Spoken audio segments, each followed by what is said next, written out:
Hey guys, real quick, only 40% of our viewers are actually subscribed, so let's change that right now. Hit that subscribe button right below. However, the more important shoulder injury I think that's worth talking about is, did you see what it turned out Carson Wentz was actually suffering through? Yeah.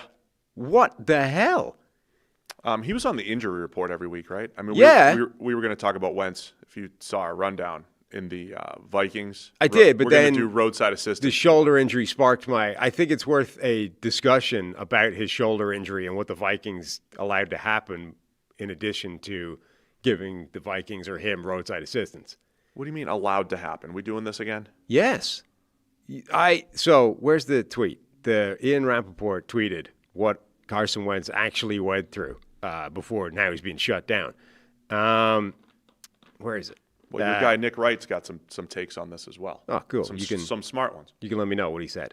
Details on Carson Wentz. In the first half of the London game, Wentz suffered a dislocation that tore his labrum and fractured the socket, per the insiders. He gutted it out for 2.5 more games for the Vikings with a big stabilizing brace, while J.J. McCarthy with his high ankle sprain recovered. I was texting our boo-boo breakdown expert, Vic Troja, and I was like, does that sound like something that you get medical clearance? And he was like, absolutely not. He was extremely surprised by that. He thinks the likelihood is that, something happened in that London game, possibly just a dislocation, a pop back in, and then it was made worse over the course of the last, 2.5 games. But this is the thing, right? There is a fuzzy line between when a guy is hurt and able to play through it and what is like, no, you're not medically cleared to play. Wherever that line is, it almost certainly is short of what Carson Wentz was playing through, i.e. a fracture in his shoulder socket and a torn labrum and a shoulder that's already popped out. And, there were plays in that game most recently where, he was barely getting touched and he was screaming in agony. Remember Herb Street was, ripping him for showing emotion and being, in tears, basically, on the sideline? The dude's shoulder was hanging out of its socket. What are you talking about? Similar to Baker Mayfield in 2021, where he had the torn labrum in his non-throwing shoulder. This one sounds maybe it was worse. Yes. For Wentz. The whole season, and quarterbacks usually try to play through shoulder injuries in their non-throwing shoulder, right? Correct. So, are you saying it's on the Vikings to shut him down? Yes. Clearly, Carson Wentz was like, hey, I want to play. I'm saying at some point, if you have a torn labrum, a dislocated shoulder, and a fracture in the socket, I cannot imagine a medical team clearing that for full contact play. That's crazy. And they let him go through 2.5 games of that, including the final game where every time he was touched in any way, shape, or form, it looked like the first time he just dislocated his shoulder. And they put him all the way out there until the 2-minute warning, and then finally put in the budget Paxton Lynch. Jeez. Can you just use his real name? No, it's funnier this way. I'll use his real name when he gets a start, if he gets a start this week. So Carson Wentz, he was on the – here's the thing too. He was on the injury report with the shoulder the last few weeks. I wanted to look it up, make sure that they didn't skimp on this. No. They've been saying, they've been listing him as an injured player. For instance, week 7. I didn't use week 8 because they had the short week. Week 7, before the Eagles, full participant in every practice. Right, where they can't hit him. No, I get it. But still, if it was that bad, would there be some level of rest or – anyway, Nick Wright's take, interesting. Yes. From Monday, the current state of NFL insider reporting. The fans don't get to know that Carson Wentz suffered a major injury nearly a full month ago while he's still playing. Mm-hmm. But once he's shut down for the season, we're allowed to know all the gritty, tough details. Yeah. Shout out to the agents. Yes.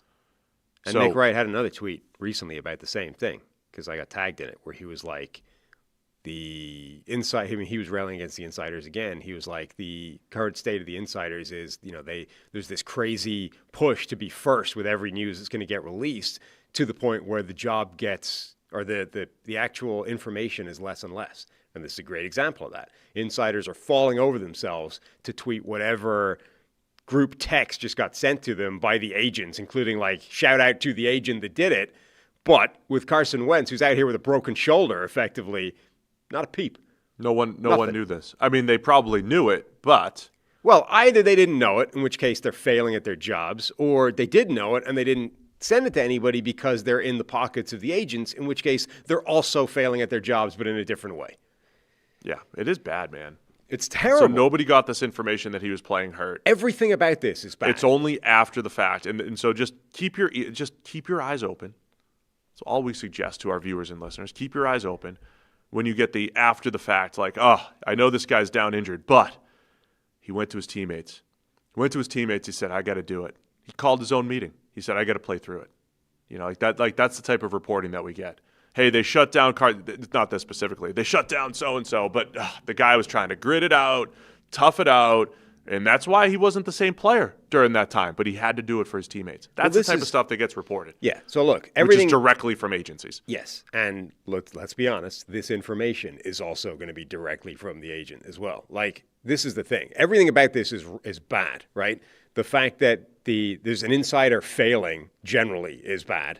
I think it's also bad if this tweet is accurate and the Vikings legitimately cleared Carson Wentz to play through what he was playing through, because evidently from that last performance, he should not have been out on the field. And it was, I think, kind of negligent to throw him out there given that. Like, that was brutal watching him play in that game.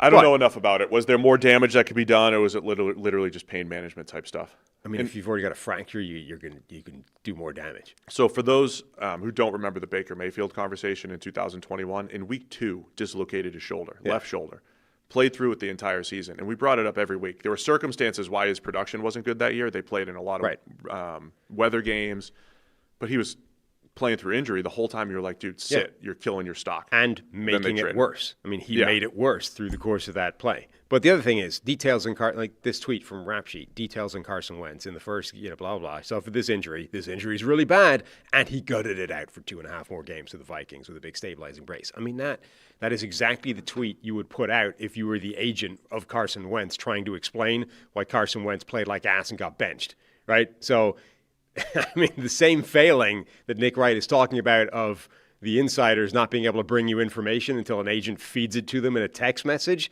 is also why you should take this with at least a grain of salt, that maybe this is not exactly the case. While if that is accurate, I think the Vikings have some questions to answer. We don't know that that's 100% accurate because it's almost certainly coming directly from an agent. It's a very fair point. He's having season-ending surgery, but... Oh, obviously he's injured. I mean, But the question, was it exactly as they're saying? Right. How much of it was a month ago? Yeah. How much of it was the Chargers game? Did he actually gut it out the right way, like as he should? And it just got worse with all the hits against the Chargers, because he was in way more pain against the Chargers than any other game. That's the thing. I mean, Vic and myself essentially think that, look, it was like the Baker Mayfield thing on a shorter time scale, right? Obviously, he probably popped it out the first time, and then somewhere along the road, he made it worse. You know, one of the hits that he took. Remember, I mean, in those games, he's scrambling on third down, picking up a first down, getting popped at the end of it. Somewhere along the road, it got made significantly worse. And in that last game, he looked like he was just in agony constantly. Remember, by the way, in agony, almost certainly having taken some fairly hefty painkillers going into that game. Like, this is not just agony. How do you feel the next day? Yeah, this is not just like agony, I got hurt and I'm in intense pain right now. This is agony through whatever painkillers you've been shot up to play that game with. Right. And I've taken some of those painkillers in the past, and you can't feel anything. Thanks for watching all the way to the end of the video. Check the Mic is live Monday, Wednesday, and Thursday, so be sure to hit subscribe so you don't miss a video. You heard the man. Subscribe.